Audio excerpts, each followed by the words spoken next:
The official report says the power outage affecting the SoFi Stadium district on the 14th was caused by a substation transformer failure. That report was filed at 6:47 a.m. The transformer was replaced and fully operational by 7:15 a.m. The blackout lasted 11 hours. No one has explained the 11 hours. SEAL Team 5 entered the storm drain network at 9 p.m. that night. What they found down there is not in any report filed with any agency you have access to. This is the account extracted from the mission recorder recovered from Senior Chief Petty Officer Jared Lester's plate carrier 14 days after the operation was officially classified non-existent. Lester had run tunnel operations before. Fallujah, Kandahar, a particularly unpleasant 3 days in a river system outside Mosul that he still refused to describe in debrief. What he told the extraction team when he surfaced on the morning of the 15th was that none of those experiences had prepared him for the specific quality of silence inside the Los Angeles storm drain system at night. Not the absence of sound, he clarified. The replacement of it.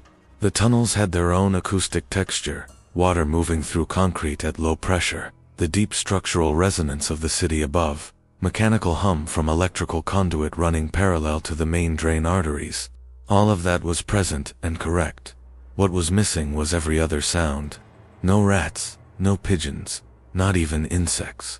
The biological noise floor of an underground urban environment, which every operator who has run city subsurface work will confirm is constant and distinctive, had been stripped out entirely. Lester described it as standing in a room after the furniture has been removed. The same space, a different world. Lieutenant Junior Grade Liana Ellis had received a mission brief 4 hours earlier, in a parking structure 3 blocks from LAX. The brief was delivered by a man she identified only as a JSOC liaison, whose name she was not given and did not ask for. The operational parameters were narrow. Unit 0 UCB, attachment. 7 operators, enter the storm drain network via the Hawthorne Boulevard service access point. Proceed northeast along the primary arterial to the SoFi Stadium subsurface reservoir. Conduct reconnaissance on reported structural anomalies affecting fiber optic infrastructure. Extract via the MLK Boulevard egress before 0400. Rules of engagement were listed as standard urban reconnaissance. Ellis noted, and recorded the notation, that the liaison had paused before reading the rules of engagement section. She noted the pause lasted 4 seconds. In her experience, 4 seconds meant the person reading had considered editing what came next, and decided against it. Petty Officer First Class Jacqueline Duran went in first. That was always the arrangement. Duran read tunnels the way other operators read faces, with an attention to structural microdetail that Ellis had stopped trying to explain, and started simply relying on. Duran's initial assessment, transmitted back to the group via throat mic at the 6-minute mark, was 3 words. Something moved through. Not recently. The disturbance patterns in the sediment at the tunnel floor were old enough to have partially dried. She estimated 48 to 72 hours prior, but the scale of the displacement was wrong. The drag patterns in the particulate matter, running along the left wall of the primary arterial, were positioned at a height of approximately 2.1 meters above the floor. Not a human profile. Not any maintenance vehicle that used these corridors. Something that moved upright, that used the wall as a contact surface, and that had done so repeatedly enough to leave a consistent wear pattern in the concrete itself. Ricardo Combs ran his signal sweep at the 8-minute mark, and came back immediately with a reading that stopped the column.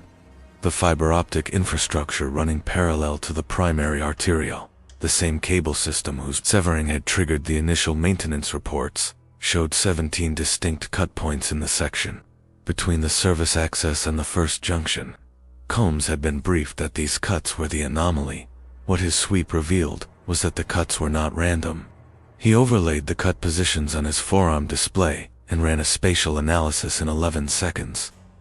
The cuts were spaced to maximize signal disruption across the widest possible number of downstream nodes, with the minimum number of physical interventions. It was, Combs told Ellis in a voice that was precisely controlled, an optimized pattern. Whoever did this understood the network architecture. Felix Kirby flagged the chemical reading at minute 12. His CBRN probe had been registering within expected parameters for a storm drain environment, trace organics, low-level methane, standard urban runoff chemistry, until it crossed a threshold reading that Kirby initially attributed to instrument error. He recalibrated. The reading held.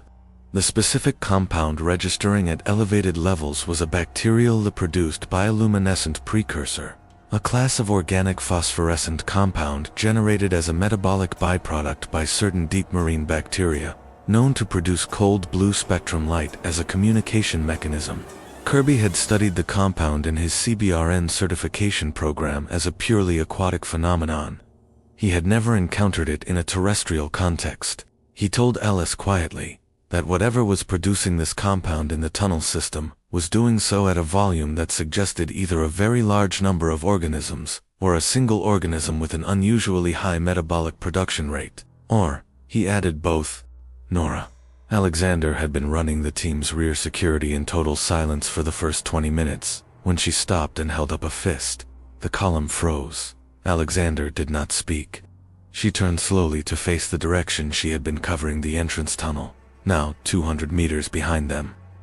Lester moved to her position and followed her eye line into the dark. He saw nothing. Then he adjusted his thermal monocular. 7 distinct heat signatures, stationary, arranged in a loose semicircle around the entrance they had used, each one registering a body mass he did not have a wildlife category for, each one showing a single point of concentrated thermal emission centered in the upper facial region, the specific heat signature profile of a biological light production organ operating at full output. They had been followed in from the moment of entry. The signatures had not moved. They were simply present, watching. Lester told Ellis there were 7 of them that he could see. Ellis said, "They matched our count." Liam Ryan had positioned himself at the first junction, a 6-way intersection of tunnel arteries 40 meters ahead of the main column, selected for its sight lines. Ryan was the team's geometry, the operator who understood space as a tactical variable rather than a physical constraint. He had been running elevation checks on every tunnel mouth since entry, mapping the vertical clearance of each approach. At minute 23 he transmitted a single data point without commentary. The ceiling height of the primary arterial was 3.1 meters. The wear patterns Duran had identified on the left wall were positioned at 2.1 meters. Something was moving through this tunnel upright, with 1.0 meters of vertical clearance above its head. Ryan transmitted a second data point 40 seconds later. He had found a section of ceiling grating, a heavy steel maintenance panel, rated for 400 kilograms that had been pushed inward from below. Not broken, not corroded, open, pushed. The deformation in the steel was consistent with a single point of application. Something had pressed upward with enough force to permanently deform 400 kilograms of rated load-bearing steel, and had done so in a manner that suggested the effort was minimal. Duran reached the subsurface reservoir at minute 31 and transmitted what she found there in a voice so controlled it crossed into clinical. The reservoir was a concrete chamber, 40 meters across and 8 meters high, built in the 1970s as a storm surge buffer, decommissioned in 2009, and listed in the maintenance records as empty. It was not empty. Along the eastern wall, extending for approximately 15 meters, was a settlement. Not a camp in the sense of temporary occupation, a settlement in the structural sense. Sleeping platforms built from salvaged storm drain grating and section of cable conduit, elevated off the floor by approximately 60 centimeters, arranged in a pattern that maximized both warmth and sightline to the chamber entrance. Personal possessions, food containers, evidence of sustained habitation by at minimum a dozen individuals. But every person who had lived here was seated on the floor of the chamber, backs against the western wall, in a state that Kirby identified within 30 seconds of entering as profound catatonic withdrawal. 11 individuals, ranging from approximately 20 to 60 years of age, non-responsive to verbal stimulus, non-responsive to light, staring forward with eyes that tracked nothing. One of them was speaking, repeating a single phrase, barely above a whisper, on a cycle of roughly 8 seconds. Kirby crouched in front of the speaker, a woman who appeared to be in her 40s, and listened. He relayed the phrase to Ellis. "The blue eyes are coming. The blue eyes don't hurt you. The blue eyes are just learning. Ellis called the mission pause and ran a 60-second assessment. The human casualties, because that was what these people were, regardless of the absence of physical wounds, were beyond the team's evacuation capacity in this phase of the operation. Combs had lost satellite uplink the moment they entered the reservoir chamber, which meant no external communication. The 7 thermal signatures that had shadowed them from the entrance had not moved, per Ryan's passive monitoring, which meant the team was not under immediate physical threat, and the compound Kirby's CBRN probe was now registering had increased by a factor of 4 since they entered the chamber, which meant the organisms producing it were significantly closer than they had been in the primary arterial. Ellis made 3 decisions in 60 seconds. They would document the settlement and the casualties. They would proceed to the fiber infrastructure junction where the cut pattern terminated, and they would not, under any circumstances, trigger an engagement unless directly attacked. She looked at Lester when she said it, and he looked back at her, and they had a conversation without speaking that the mission recorder does not capture, but that both of them would later describe in identical terms. We both already knew that wasn't going to be our choice to make. The fiber junction was 200 meters deeper, accessible through a maintenance corridor that reduced the ceiling clearance to 2.4 meters and the E-width to 1.8 meters, tighter than anyone on the team was comfortable with in the current operational context. Duran went first, as always, and transmitted her assessment at the 30-meter mark. The corridor was clear. The corridor was also wrong in a way she took 40 seconds to articulate. The walls on both sides, at a consistent height of approximately 2.0 meters, showed a horizontal contact trace running the entire length of the passage, a continuous groove worn into the concrete, as if something had used the walls as a navigation guide, running a digit or a limb along the surface repeatedly over a sustained period. The groove was not from maintenance equipment. It was too high, too narrow, and too consistent. It was a path marker. Something had been using this corridor as a regular transit route, and had left a tactile guide in the walls for use in total darkness. At the fiber junction, Combs mapped the final cut point and found what he had not expected to find. The cuts had not been made with any tool. The fiber conduit, hardened polyethylene casing with an internal strand bundle, rated for substantial mechanical stress, had been severed by what the cut face analysis clearly showed was direct pressure and rotation. A grip, not a blade. Something had taken the conduit in its hand, or whatever the analog to a hand was, and twisted until it failed. Combs sat with that finding for a moment before transmitting it. He then noted that to produce a clean cut in that conduit by rotational force required a grip strength, his force calculations estimated at between 800 and 1200 kilograms per square centimeter. He did not add commentary. He did not need to. The Alpha entered the junction chamber from the north maintenance shaft at minute 47. It did not arrive with aggression. It arrived with the specific quality of presence that Ellis would later describe, and the only debrief she was permitted to give. As assessment, it stood at the far end of the chamber, 22 meters. Lester had the distance in his optics before he finished exhaling, and it looked at them, all 7 of them, moving its gaze from operator to operator, with a deliberation that was not the scanning behavior of an animal processing threat, but something closer to identification. Its eyes were the cold blue of deep water at midnight, bioluminescent and steady, with a slow pulse cycle that Kirby immediately clocked as distinct from the pack's irregular flicker. Dominant, controlled.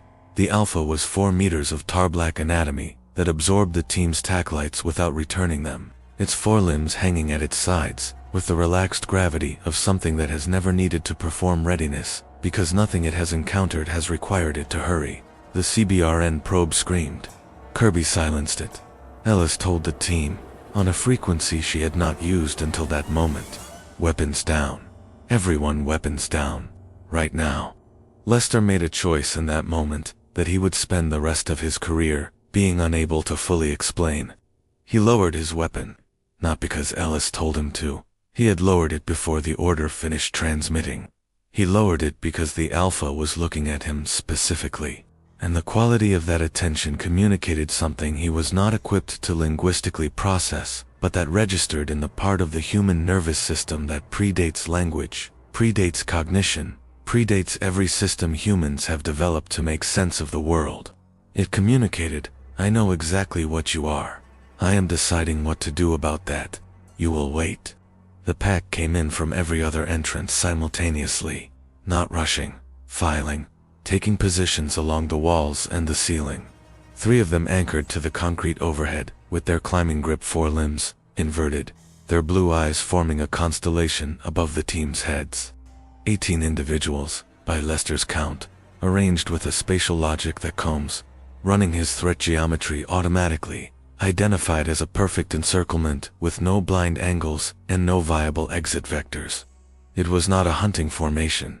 It was a containment formation. There was a difference, and Combs was precise enough to understand it. Hunting formations have a preferred direction of collapse. Containment formations have none. The team was not being targeted. The team was being held. The Alpha moved at minute 53. Not toward the team, toward the north wall, where a section of the fiber conduit bundle was still partially intact, the last uncut segment in the junction. It reached out with one forelimb, extended the specific digit that served as its primary manipulation appendage, and pressed it against the conduit casing, not with force, with precision.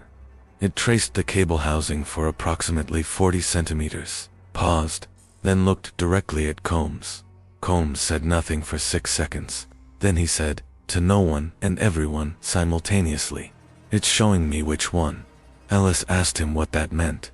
Combs told her that the cable the Alpha had just indicated was the only segment in the junction that connected to the LAPD emergency communications backbone, the one system in the fiber network whose disruption would effectively silence law enforcement coordination across 3 city districts simultaneously. The pack had cut 17 cables.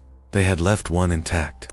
Combs ran the architecture on his forearm display and confirmed it in real time. The 17 severed cables were redundant infrastructure, entertainment, commerce, civilian internet. The one intact cable was the piece that mattered. They had cut everything except the piece that gave them leverage. And they had just shown a CL officer which piece it was. Nora Alexander was the one who said what the rest of them were thinking. She said it quietly, in the tone she used for observations she was certain of, and wished she wasn't. "It's not sabotage, it's a negotiation." Nobody responded. The Alpha turned back toward the north shaft entrance. The pack began to withdraw, not retreating, withdrawing. The distinction being that retreating animals move away from threat, and there was no threat in this room that any of these organisms acknowledged. They filed back through the maintenance corridors and ceiling shafts with the deliberate organization of a unit executing a planned movement. The Alpha was last. At the threshold of the north shaft, it stopped, and in the silence of its waiting, Lester understood that it had paused for a reason. He looked where it was looking, back at the 11 catatonic civilians against the far wall of the adjacent chamber, barely visible through the junction access. The Alpha's eyes pulsed once, a single slow cycle, different from any pattern the team had recorded during the encounter. It then entered the shaft, and was gone. Kirby assessed the 11 civilians in the 20 minutes that followed the withdrawal. His finding was that their catatonic state was not chemically induced. No toxins, no neurological trauma markers. It was, by his evaluation, a response to sustained exposure to the bioluminescent communication signals at close range over an extended period. The pack had been living adjacent to these people for months. The civilians had been exposed to a communication system that operated on frequencies their nervous systems could not process and could not shut out. They had not been harmed. They had been Kirby, searched for the word, and settled on overwhelmed. He said the recovery prognosis, once removed from the exposure source, was full. He said it with a certainty that suggested he was choosing to believe it, rather than concluding it. Ellis made the call to extract at 147. The team moved back through the primary arterial with the 11 civilians and assisted carry, slow, weight distributed, no sound beyond necessary. Lester ran rear security and confirmed via passive thermal that the pack had withdrawn fully from the corridor section behind them. Ryan, holding the junction ahead, confirmed the same in the forward direction. The tunnels were empty in the way they had not been since entry, not stripped of biological presence the way they had been when the team first entered, but returned to something that felt, against all logic, like courtesy, like they had been given the path back. At the Hawthorne Boulevard access point, at 0219, they surfaced. The 11 civilians were passed immediately to EMT units that Ellis noted had been staged and waiting, which meant someone above her pay grade had known an extraction of civilian casualties was likely before the mission commenced. That detail went into her mental record and did not come out again until the debrief that she was not, in the end, permitted to give. At 0231, 4 vehicles arrived, non-military, non-law enforcement, no identifying markings. 12 individuals in civilian clothing, with the body language of people who do not require introduction to make their authority felt. The team's recording equipment was collected. Their CBRN data was collected. Combs's forearm tablet was taken from his arm by a person who simply reached for it and took it without asking. Ellis asked for a chain of custody receipt. She was told the equipment had been secured. She asked again. The same person looked at her for a moment, and then looked at the vehicles, and said, "You should all get some sleep." Lester gave his account to the mission recorder embedded in his plate carrier, because he had not removed the carrier before the equipment collection. The recorder, a passive system, non-transmitting, built into the structural lining rather than the exterior surface, was not identified during the sweep. He surfaced it for days after the operation in a storage facility in Torrance, and transferred its contents to an encrypted drive whose location he did not share with anyone in his chain of command. The account you have just heard is derived from that drive. The 11 civilians recovered from the subsurface reservoir were, according to public records, admitted to a county health facility for treatment of exposure-related psychiatric episodes. Their records were sealed under a health privacy provision that requires a federal judge's signature to access. The maintenance crew who first reported the anomaly in the fiber optic network has not been publicly located. The fiber cuts were repaired. The power grid returned to full operation. The official incident record lists the cause of the 11-hour blackout as transformer failure. The intact cable, the LAPD emergency communications backbone, was not cut. It has not been cut. As of the date of this recording, it remains operational. Whatever lives beneath Los Angeles is not finished with the city above it. It is still deciding what it wants. And somewhere in the storm drain system under 110 square miles of concrete and steel and human noise, 18 sets of cold blue eyes are watching the infrastructure of a city that was built 60 years ago around the spaces where they already lived. They were here first. They cut the lights to show you they know that. The one cable they left intact is the question they're still asking. No one in any official capacity has answered it, yet. When SEAL Team 5 surfaced that morning, the city above them had already moved on. Traffic, coffee, the news cycle, none of it aware that 11 people had spent months in proximity to something that rearranged the way their minds processed the world, not out of cruelty, but out of a communication that was simply too large for a human nervous system to absorb. None of it aware that a team of 7 of the most trained operators in the United States military had stood in a room with something that looked at each of them, recognized what they were, and chose to let them leave.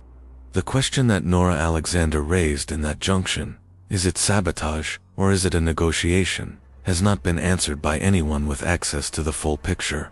What the pack wanted, what that single intact cable represents, what the Alpha was communicating when it looked back at those 11 civilians before withdrawing, those remain classified at a level that does not appear in public budget documents, and is not acknowledged by any committee. The tunnels are still there. The voids they were built around are still there. And whatever lives inside them is still, patiently, waiting for an answer. Subscribe to The World Behind Midnight to uncover the next operation before it disappears. Because some secrets are best left behind midnight.